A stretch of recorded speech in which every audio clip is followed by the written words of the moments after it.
ప్రధానమంత్రి 12 సంవత్సరాలు అయింది. అనేక స్కీమ్స్ ఇచ్చింది అలా. మనలాంటి పేదల కోసం స్కీమ్ ఇచ్చేది అవునా కదా.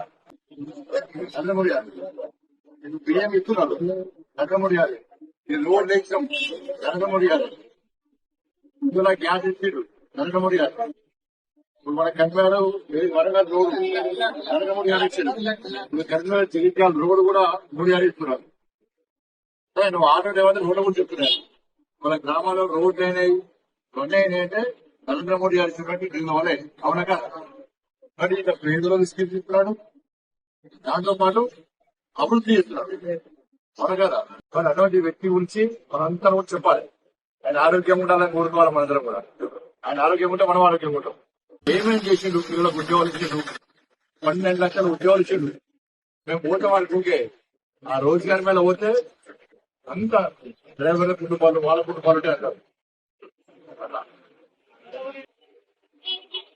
మన గ్రామ పంచాయతీ కూడా పనిచేసినాం. గ్రామ పంచాయతీ మున్సిపల్ కార్పొరేషన్ పనిచేసి మోడీ గారు, మున్సిపాలిటీలకు పైసలు ఇచ్చిండు అవునా కదా. ఇచ్చే పైసలు మొత్తము కేంద్ర ప్రభుత్వం పైసలు వస్తా ఉన్నాయి. అర్థమైందా? నువ్వు రోజు కనీసం 100 మందికి వస్తావు రోజు.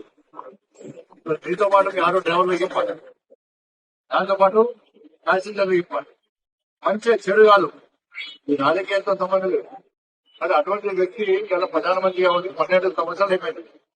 ఇలా 4,400 ఒక్క రోజు ఇవాళ. ఇంతవరకు దేశంలో ఇన్ని రోజులు కంటిన్యూస్ గా ప్రధానమంత్రి ఎవరు లేరు. కాబట్టి ఆయన పేదోళ్ళ మంచి, పేదోళ్ళకి దేవుళ్ళ కూర్చోడు, పేదోళ్ళ కోసమే పనిచేస్తాడు. బయట అది కథ తీసుకుంటారు కదా.